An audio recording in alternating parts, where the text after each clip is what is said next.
I'm Giovanni and welcome back to Salt and Pepper Pickleball, you guys, where we serve up that pickle and pasión. If you're new here, please don't forget to hit that like and subscribe button. I appreciate it every time. All right, friends, today we've got a bit of a legend on our hands. Yes, we have the Joola Agassi 14mm. Yes, that Agassi Pro. It's not every day that a paddle shows up with tennis royalty attached to it. So naturally, as soon as I found out about it and I could actually get my hands on one, I sure the heck did. So let's see how this thing performs. So as usual, let's start with the specs. This is your traditional elongated pickleball paddle. It is 16.5 inches long, 7.5 inches wide, but it came in pretty light. This one came in at 7.9 ounces. I did try to play with this stock with no weight, and boy was I hitting that ball far to the left and very far to the right on my backhand. My timing was just really thrown off. So I modded this one up as soon as I could because it did give me a little bit of an elbow issue because my arm does not like super light paddles. So I modded this bad boy up to 8.5 ounces.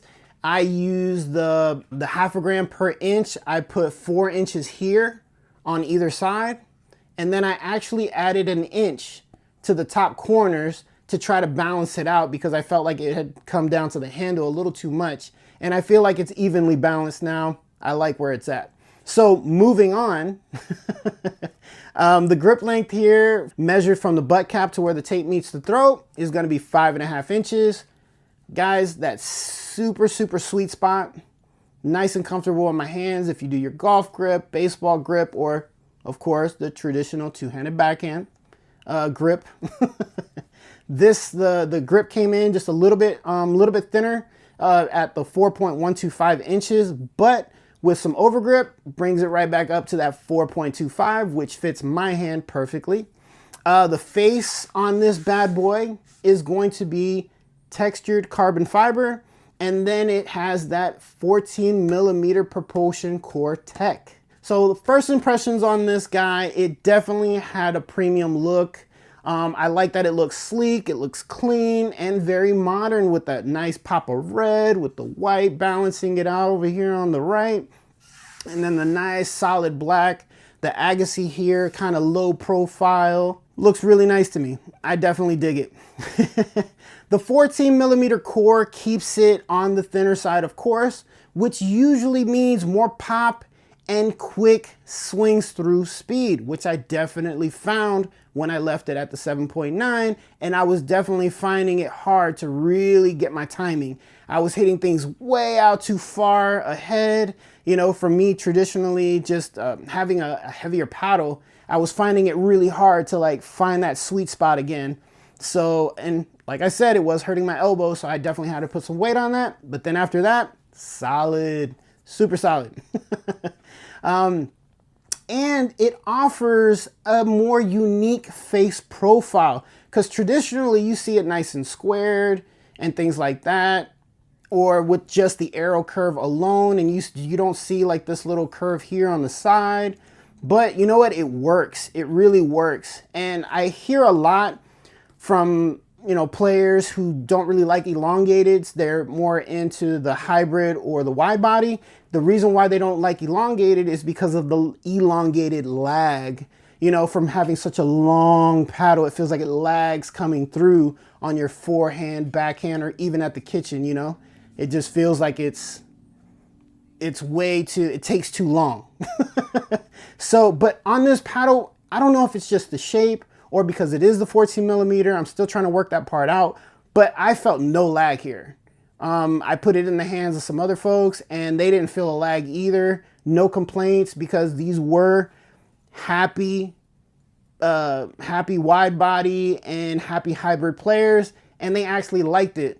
They just weren't very comfortable with the 14mm, which I wish I had the 16mm, but I just couldn't get my hands on it. So this is where I'm gonna start, and then eventually I do wanna get the 16mm so that way I can compare it to this and see if the rest of this review will change a little bit with the 16mm. So, but on the court, the Agassi 14 plays fast, guys. It plays fast. Like I said, that elongated lag was just not there. If you enjoy hands battles and you like swinging freely in the mid-court, this paddle gives you plenty of pace without feeling like it's gonna rock it to the back fence. The surprising part was that the touch wasn't bad for a thinner core. I really felt like I was gonna feel more vibration coming out of the, more vibration in my arm. I felt like I was gonna really just pop a lot of balls up because it's thinner. It's gonna have more pop and a little bit more power, but it felt great. It did the job, and I could still take pace off and work in my resets with no issues. So was it buttery soft? No, it wasn't. You still feel a little bit of vibration. You have to concentrate a little bit harder to hit the sweet spot on this. But talking about the sweet spot, it did feel very centered. It definitely feels like it's more here in the center. I do got to give it that. But on miss hits around like the edges up, and especially up at the top here, it wasn't too punishing, but you knew when you hit the edge. You knew when you hit the perimeter of the paddle. You really did. You kind of feel it, and then you just like, oh, okay, I hit the edge. Okay, I got to refocus. So it's nothing too bad. It didn't hurt, like it didn't hurt my arm, didn't hurt my shoulder or my wrist, since my since my right arm is a little bit more sensitive. Now the spin was solid on this puppy as well. Nothing crazy like the new full foam edge to edge grip monsters, but enough grit that I could shape my drives and my dips without having to recalibrate my mechanics. I didn't have to readjust. I didn't have to readjust the paddle angle in my hand. I could keep it where I like it, and I had no issues hitting my flicks. My backhand felt really good. It was very consistent for me, so I had no issues. My topspin drives really felt clean with this paddle, and my slice serves, which I'm kind of working on. I don't really throw them in too much because I'm not super confident with it, but I was having a fun time doing slice serves with this paddle.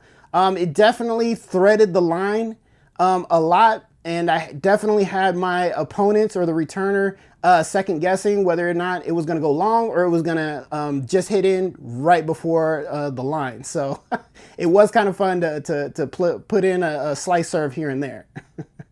But then on the opposite side, at the kitchen, countering at the kitchen is where this paddle gives you a little winky wink. So quick hands, quick speed ups, and the ability to punch through a ball without much lag. I'm telling you, that traditional elongated lag that people feel, I don't feel it in this paddle, which I love it. Feels like I'm playing with a hybrid. I love it. If you like to initiate hand speeds and you like getting into hands battles, this thing is fun. It is right there with you. Wow, that was weird, but it really does work. It's very nice for those hands battles. Dinks and touch were fine with this paddle as well. Not elite soft, but perfectly workable once I got a feel for the dwell time on this paddle, because it is a little bit more reactionary. Because it is a 14mm paddle, it has a slight bit more pop to it. Players who love plush resets might want to try the thicker version. They might want to try the 16mm version, because it's going to have what I feel is a little bit more control than this one does, or easier to access control with the 16mm. I'm thinking, because I just wasn't, like I said, I just wasn't able to get that paddle, and I got the 14mm because it was a solid deal for me. But I do want to get the 16mm, and I do want to compare it to this one, so that way I can have a solid comparison. But again, this 14mm does feel respectable. Then on the flip side, serves and drives. Man, yeah, this is where this paddle wants to play. This is the perfect sandbox for this paddle. It's like the paddle just wants to play rallies from the baseline. Just because I don't feel that actual lag, like I felt like I could really rip through the balls. I could get to them faster, even though it's not a hybrid and it's not a wide body. So you got plenty of pace and aerodynamic feel with this bad boy. It just lets you really accelerate through contact. It almost encourages you to go for more instead of babying the ball. It really does. Now, the Agassi retails for $279.95. But I went onto Joola's website and I found that it's actually discounted right now. It's $229.95, which to me is still a little on the expensive side.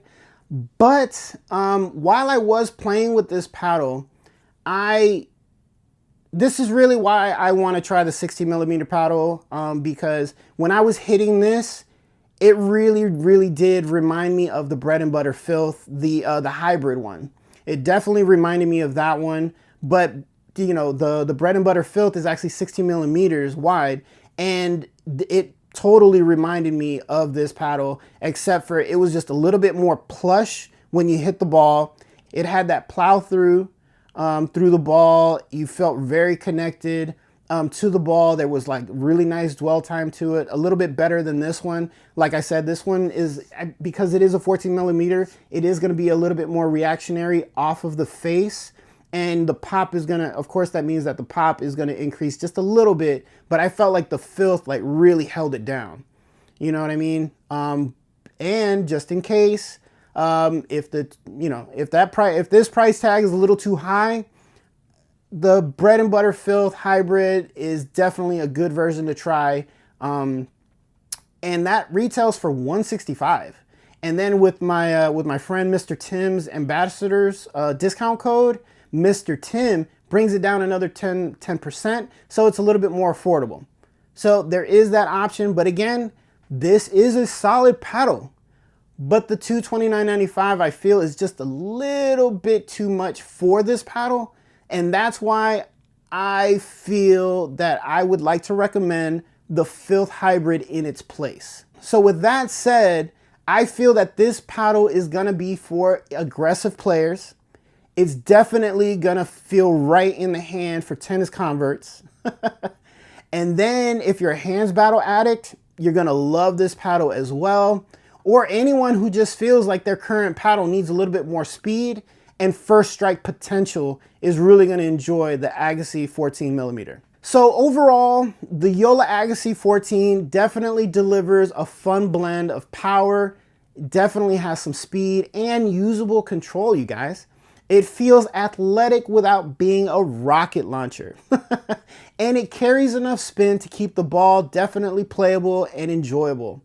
So this for sure is not a gimmick paddle because by mistake, when I first heard that Agassi was coming out with paddles, I only saw those intro paddles that Joola was doing with the Agassi and the Graph that had a different graphic where I think it's black up top and then it kind of fades or transitions into, I think Graph's is the white and then Agassi's is the red, and then it came with like a bag and some balls, and I was like, oh my God, like I'm so disappointed. Agassi's with Joola. Agassi was one of my favorite tennis players. I'm not that old. He was retiring when I saw him as a kid. So come on, I'm not that old. But he was one of my favorite tennis players. I loved watching his matches against Pete Sampras and everybody. I mean, it was a blast to watch that guy play. And I love his little waddle walk. It's just so funny because like when I played tennis, I would actually do that waddle sometimes just to see if anybody would notice. And people would be like, are you tired? Because you're walking like Agassi. What's going on? It was a lot of fun. But anyway, so back to the paddles. But once I actually saw the real Agassi Pro, I definitely, it blew my mind. I really liked it. I really liked the aesthetics of the pickleball paddle. So it was really nice. But yeah, so if you're somebody that likes to dictate tempo and take control on the courts, this is definitely a solid paddle and one that I believe those type of players should try. All right, y'all, so that's my take on the 14mm Joola Agassi Pro. So what do you guys think? Is anyone out there still playing with this paddle? Is anyone out there still enjoying it? Has anybody moved on? If you have, please let me know what you've moved on to So that way maybe I could try that paddle and see how it compares to the 14mm specifically. That would be great as well. And hey, if you're enjoying these reviews, please don't forget to hit that like and subscribe button so that way we can keep our little pickleball conversation going. So until next time, you guys, and always remember, you guys, remember to keep dinking, keep laughing, and keep playing pickle with pasión.